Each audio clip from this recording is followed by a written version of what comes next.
मैं आपको एक बहुत ही मजेदार कहानी सुनाने जा रही हूँ। प्राचीन काल की बात है। एक लालची मानव खेत पर काम करने जा रहा था। रास्ते में उसे एक चूहिया दिखाई दी। उसने चूहिया को पकड़कर अपने बक्से में बंद कर दिया। घर पहुंचकर रात में जब उसने बक्सा खोला तो यह देखकर बहुत चकित रह गया कि चूहिया तो अति सुंदर कन्या में बदल गई है। उस सुंदरी को देखकर उसके मन में लालच जाग उठा। उसने सोचा, यदि मैं इसका विवाह विश्व के सबसे सुंदर शक्तिशाली पुरुष से कर दूं तो मैं भी धनी हो जाऊंगा। ऐसा सोचकर उसने अति सुंदर कन्या को साथ में लिया और महान पुरुष की खोज में चल दिया। खोजते खोजते सबसे पहले वह विश्व के प्रसिद्ध शासक राजा के पास पहुंच गया। उसने राजा से विनती करते हुए कहा, महाराज, मैं अपनी अति सुंदर कन्या का विवाह विश्व के महान पुरुष से करना चाहता हूँ, जो कि आप हैं। इसे स्वीकार करिए, जो कि आप ही हैं। राजा ने विनम्रता से उत्तर दिया, मुझे तुम्हारी कन्या से विवाह करके बहुत खुशी होगी, पर तुमने जैसे कि अभी कहा कि तुम महान पुरुष से इसका विवाह करना चाहते हो, तो सुनो मित्र, मैं तो पानी के समान नग्न हूँ। जब मैं नदी में खड़ा होता हूँ तो उसकी तीव्र धारा मुझे बहा ले जाती है। इस प्रकार मेरे दृष्टि में पानी महान है। धन के लोभ में वह पानी के पास पहुंचा। उसने पानी से आग्रह किया कि वह विश्व में महान है, अतः वह अपनी कन्या से विवाह करना चाहता है। पानी ने उसके प्रस्ताव को ठुकराते हुए कहा, हवा मुझसे भी ज्यादा श्रेष्ठ है। जब मैं स्थिर होता हूँ तो वह मुझे बहा ले जाता है। इस प्रकार वह पवन की खोज में निकला। पवन से भेंट होने पर उसने पुनः अपना निवेदन कह सुनाया। पवन ने कहा, हो सकता है मैं पानी से श्रेष्ठ हूँ, पर महान नहीं हूँ। पर्वत मुझसे अधिक शक्तिशाली है। मैं सभी सांसारिक वस्तुएं उड़ाकर बाहर ले जा सकता हूँ, पर पर्वत को उसके स्थान से नहीं हिला सकता हूँ। समझे? मेरे विचार में पर्वत महान है। अतः वह महान पर्वत के पास पहुंचा और पुनः अपनी कन्या से विवाह करने का निवेदन किया। पर्वत ने स्थिर स्वर में उत्तर दिया, हाँ, मैं कुछ वस्तुएं से शक्तिशाली और महान हूँ, पर सर्वोत्तम नहीं हूँ। एक छोटा सा चूहा मुझसे महान है, क्योंकि वह जब चाहता है मेरे अंदर छेद कर सकता है। पर्वत के मना करने के बाद वह लालची पुरुष के पास कोई स्थान नहीं बचा था जहां वह महानता की खोज कर सकता था। अतः वह पुनः घर लौटकर आया और तभी उसने अचंबा देखा। वह सुंदर कन्या धीरे धीरे चूहिया बन गई और फुदक फुदक कर भाग गई। यही है चूहिया की कहानी। चूहिया की शादी करने चला था लोभी आदमी, और शादी भी नहीं हुई, फिर से चूहिया भी बन गई।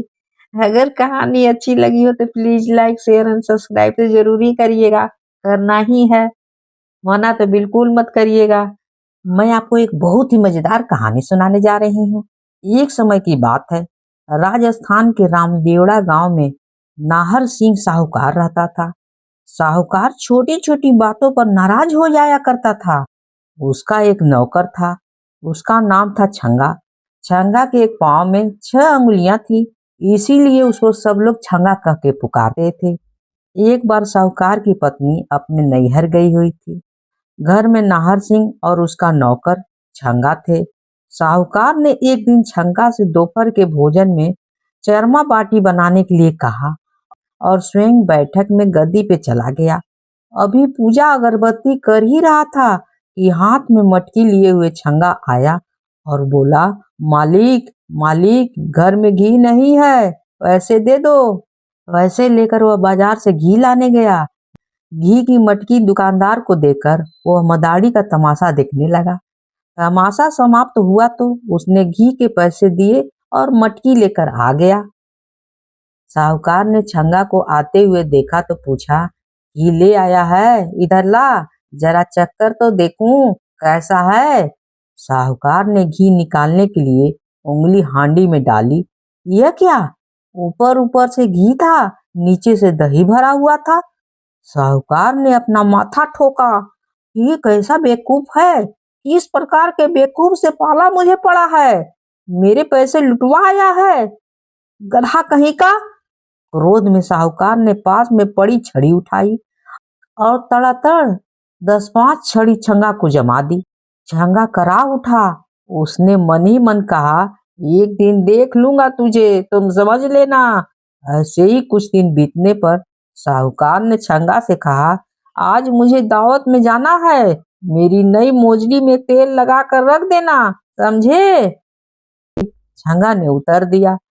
शाम को साहूकार ने अंगरखा पहना, पगड़ी लगाई और तैयार होकर छंगा को पुकारा, अरे ओ छंगा, मेरी मोजड़ी किधर है, लेकर आना जल्दी। छंगा तुरंत तेल का कनस्टर लेकर उपस्थित हो गया। ये क्या लाया है तूने, साहूकार ने चिल्लाया। ये रही आपकी मोजड़ी, छंगा ने कहा।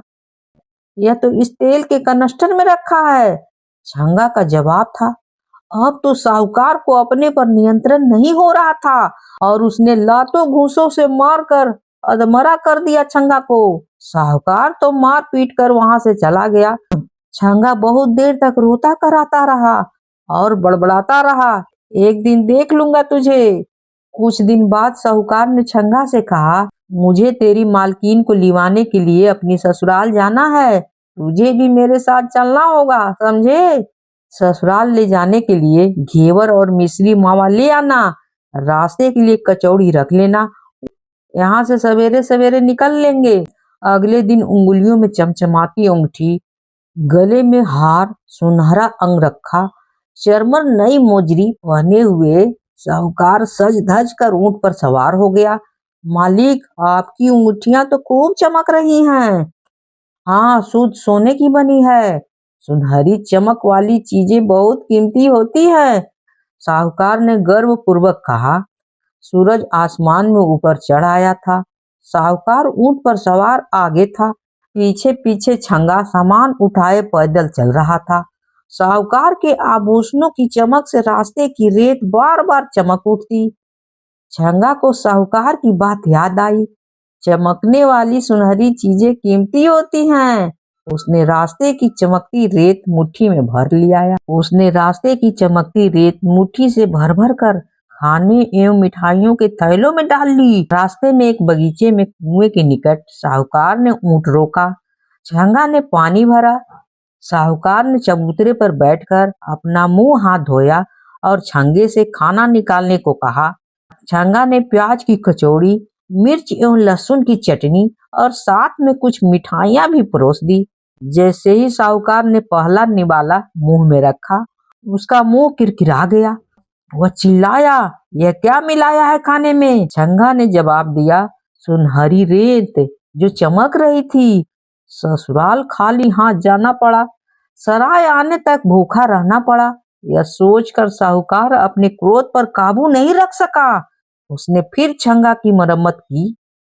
छंगा कहता रहा, मालिक, मैंने क्या किया है, क्यों मारते हो मुझे। उसको अपनी गलती समझ में नहीं आ रही थी, पर मन में उसने साहूकार से बदला लेने की बात ठान ली। अब तो मैं इसको छोड़ूंगा नहीं, वह बोला। शाम हो रही थी, अंधेरा छाने लगा। साहूकार ने सराय में डेरा डाला, आभूषण उतारे, कपड़े उतार कर खूंटी पर टांग दिए, नहाया, खाया और सो गया। साहूकार को सोता देखकर छंगा को बदला लेने का मौका मिल गया। उसने साहूकार के आभूषण एवं कपड़े पहने। तैयार होकर उसने वहीं से कुछ मिठाइयां खरीदी एवं ऊंट पर सवार होकर साहूकार की ससुराल जा पहुंचा। वहां जाकर कहा, मैं तुम्हारे जवाई का मित्र हूँ, तुम्हारा जवाई पागल हो गया है और बिना बताए घर से निकल पड़ा है। मैं उसे ढूंढने निकला था, 2 कोस दूर पर एक सराय में पड़ा है। सुनते ही सब लोग दौड़ पड़े। वहां जाकर देखा, जवाई खाली जंगिया पहने लेटे हुए थे। अपने ससुराल वालों को अचानक सामने देखकर साहूकार हड़बड़ा गया। कहना कुछ चाहता था, मुंह से कुछ निकल रहा था। उसने कमरे में इधर उधर देखा, उसके आभूषण कपड़े वहां नहीं थे, छंगा कहीं दिखाई नहीं दे रहा था। सास ससुर ने दुखी मन से बड़ी कठिनाई पूर्वक साहूकार को ऊंट की गाड़ी में बिठाया और अपनी हवेली ले आए। वहां पर दूसरे कपड़े पहनाने लगे। तो वह चिल्लाने लगा, मुझे नहीं पहनने ये कपड़े, मैं ऐसे ही रहूंगा। जबरदस्ती गले में कुर्ता पहनाया गया। तभी सामने से उसी के कपड़े में सजा धजा छंगा आया। उसे देखकर साहूकार गालियां बकने लगा। छंगा हंसते हुए हवेली से बाहर निकला तो पीछे पीछे साहूकार भागा। उसके पीछे बाकी लोग भी भागे। पत्नी बार बार हाथ उठाकर प्रार्थना करती, हे भगवान, यह क्या हो गया है मेरे पति को? ये तो बिल्कुल पागल हो गए हैं। अब मैं क्या करूं, समझ में नहीं आ रहा है। अब मैं क्या करूं, कुछ समझ में नहीं आ रहा है।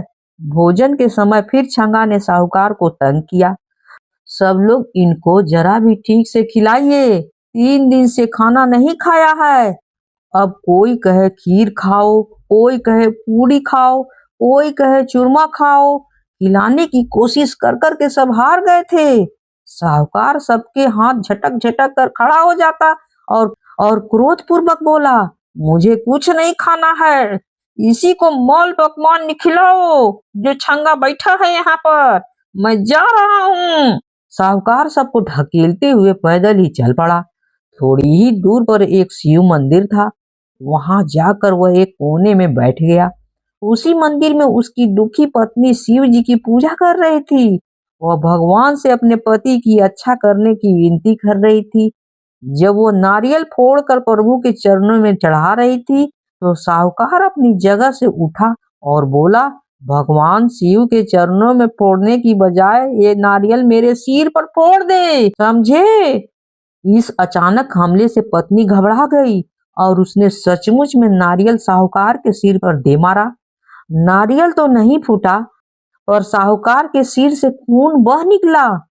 इतनी देर में पीछे पीछे साहूकार के ससुराल से भी कुछ लोग आ गए। जवाई के सिर से खून बहता देखकर सब उसे अस्पताल ले गए। छंगा भी यही सब तमाशा देख रहा था। अब तक उसे साहूकार को सताने में बड़ा आनंद आ रहा था, पर उसके सिर से खून बहता देखकर वो बहुत दुखित हो गया। सब लोग के पीछे वो भी अस्पताल पहुंच गया। उसने वहां जाकर सबको सच बात बता दी। मालिक पागल नहीं है, ये किसी भी छोटी सी गलती पर मुझे खूब मारते थे। मैंने अपने मन में कसम खाई थी कि एक दिन देख लूंगा इन्हें। बस मैंने अपना बदला ले लिया है। छंगा की बात सुनकर साहूकार ने मारने के लिए जैसे ही हाथ उठाया, छंगा ने कहा, एक दिन देख लूंगा, समझे? उसकी बात पर सब हंसने लगे और साहूकार ने कभी न मारने की कसम खाई। ससुराल वाले ने अपने जमाई और बेटी को कपड़े, आभूषण और मिठाई भेंट में देकर विदा किया। वापसी की यात्रा में छंगा बहुत खुश था। अब उसे पिटाई का डर तो था नहीं और खुशी खुशी रहने का मन कर रहा था। अगर कहानी अच्छी लगी हो तो please please please like share and subscribe तो करिएगा ही, जरूर करिएगा, भूलिएगा बिल्कुल ही नहीं। मैं आपको एक बहुत ही मजेदार कहानी सुनाने जा रही हूँ।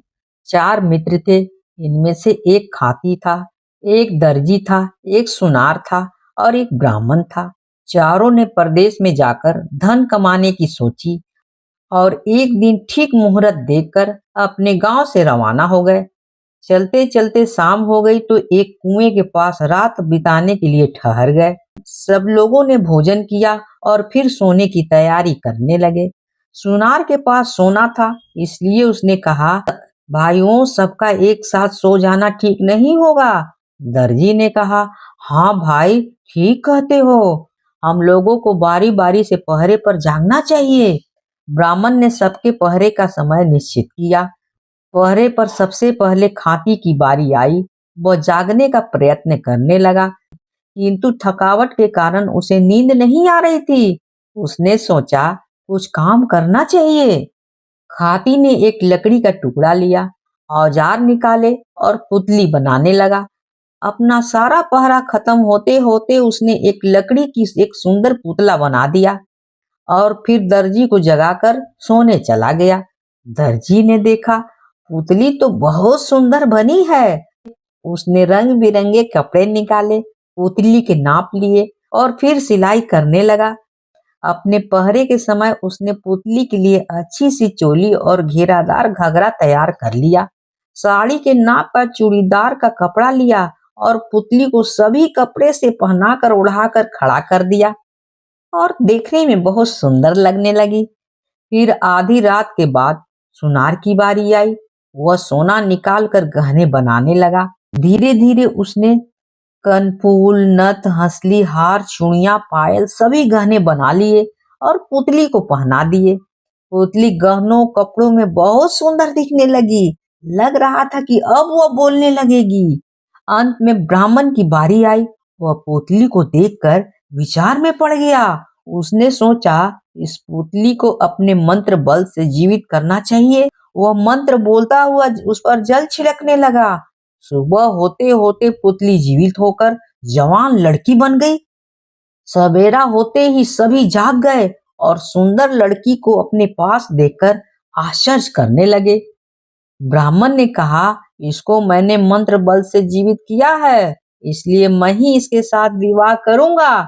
हाथी बोला, वाह जी, ये कैसे हो सकता है? पुतली तो मैंने बनाई है।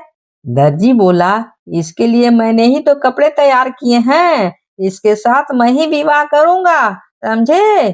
सुनार ने कहा, भाइयों थोड़ा धैर्य रखो, मैंने हजारों रुपये का सोना खर्च करके इसके लिए गहने बनाए हैं। अब यह कैसे हो सकता है कि ये दूसरे के घर चली जाए? बताओ तुम ही लोग। इतने में गांव में कई लोग भी जाग गए। अपने काम धंधे के लिए कुएं पर पानी भरने आए। चारों को लड़ते झगड़ते देखकर गांव वालों में से एक समझदार बुढ़ा बोला, भाई क्यों लड़ते हो? पूरा मामला समझाकर कहो ना, हम लोग समझेंगे। चारों ने बारी बारी से अपना बयान दिया और लड़की के साथ विवाह करने का अपना अपना अधिकार जताया। बूढ़े ने सबकी बातें समझकर कहा, हाथी ने पुतला बनाई और ब्राह्मण ने इसको जीवित किया, इसलिए दोनों इसके बाप हैं। दोनों में से किसी का भी विवाह इस लड़की के साथ नहीं हो सकता है। रही बात दर्जी की, इसने कपड़े तैयार किए हैं, यह काम मामा का होता है।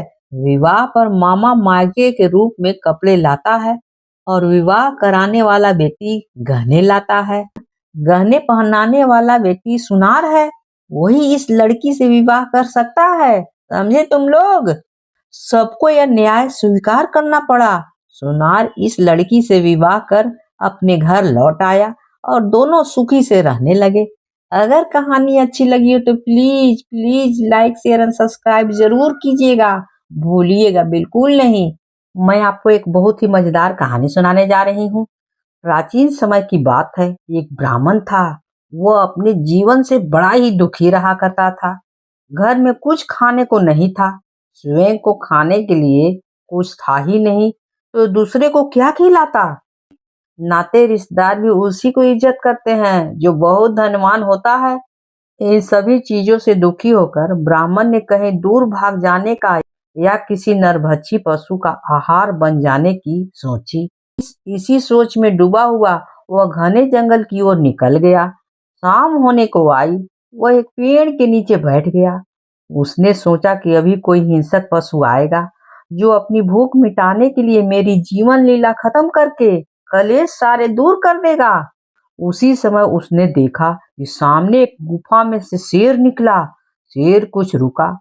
पेड़ पर उसका मंत्री हंस रहा था, जो अपनी बुद्धि, अपने शील, स्वभाव और दूध दूध और पानी पानी करने के लिए जग प्रसिद्ध है। शेर ने कहा, दीवान जी, आज तो शिकार स्वयं ही सामने आ गया है। हंस ने ब्राह्मण को देखा और सोचने लगा, पता नहीं यह कौन दुखी आदमी है। शेर ने कितने ही जीव मार डाले हैं, आज इस ब्राह्मण को क्यों बचाऊं? फिर शेर से बोला, मृगराज, यह ब्राह्मण आपका कुल पुरोहित है, आपको ढूंढता ढूंढता यहाँ आया है। आपके पूर्वज इनका बड़ा ही आदर सम्मान करते थे। जाओ, देखते क्या हो, प्रणाम करो। देखना उसे कोई कष्ट न हो, उल्टे कुछ संपत्ति भी दे दो उसे, क्या आपको याद करेगा? शेर भी अपने मंत्री की बात मानता था।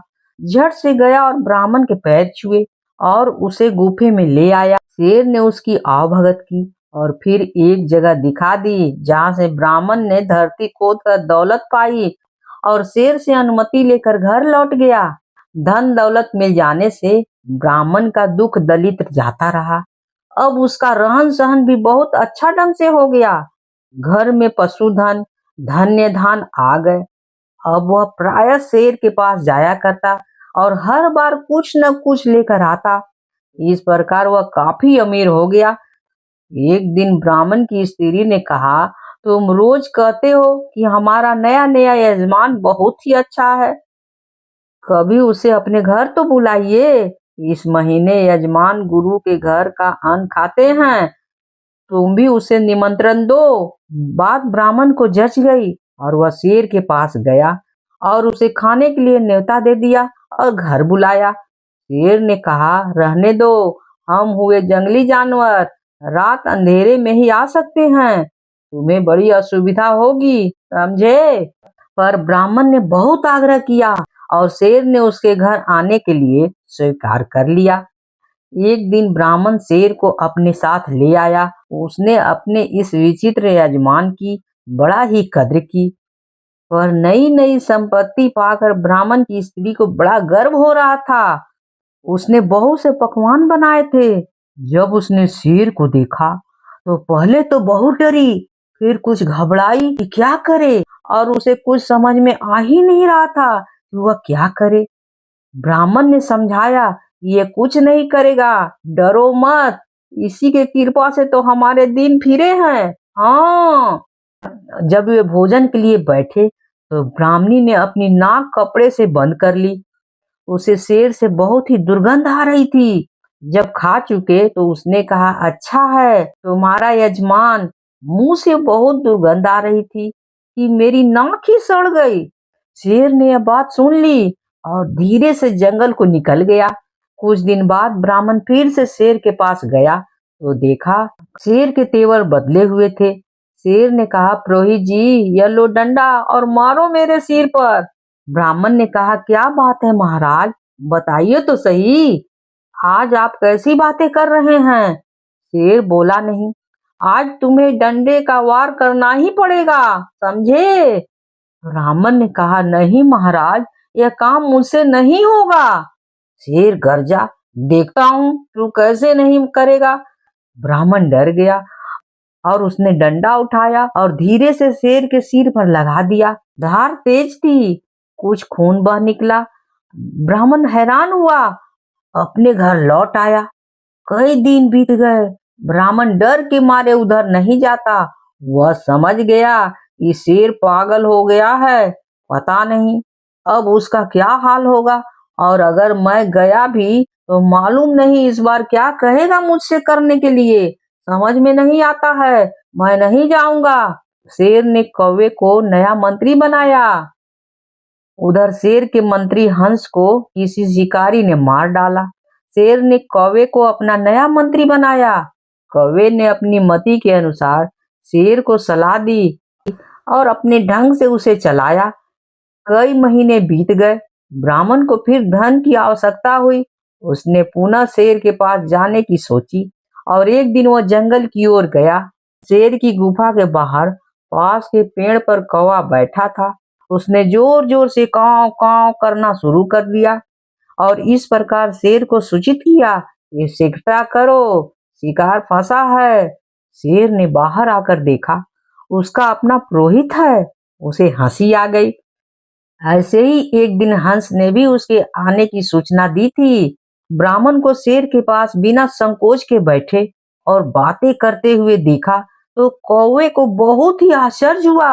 वह तो उसके मारे जाने की ताक में था। शेर ने ताड़ लिया और ब्राह्मण से कहा, देखो भला, मेरे सिर पर जो तुमने प्रहार किया था उसका क्या हाल है। ब्राह्मण ने देखा और कहा, महाराज, वो तो अब पूरी तरह से भर गया है, अब ठीक है। शेर ने कहा, डंडा का घाव ठीक हो गया है, परंतु जो कुछ तुम्हारी पत्नी ने मुझे अपमान किया था उसका जख्म अभी हरा भरा है, वह भरा नहीं है। ब्राह्मण के तो जैसे पांव के नीचे की मिट्टी ही खिसक गई। वह चुप हो गया। शेर ने कहा, डरो नहीं, असल में यही है, हंसा थे सो चल बसे, काग बने दीवान। जाओ ब्राह्मण घर अपने, शेर किसका यजमान। पता नहीं ये कौवा क्या पाप करा दे, अब तुम यहाँ मत आना। ब्राह्मण ने सोचा जान बची तो लाखों पाए। फिर उसे धन की आवश्यकता हुई तो फिर उसने अपना मुंह उधर की कर लिया और फिर दोबारा नहीं आया। अगर कहानी अच्छी लगी हो तो please like share and subscribe तो जरूर ही करिएगा, भूलने की तो बात ही नहीं है। कहानी होती है समाप्त।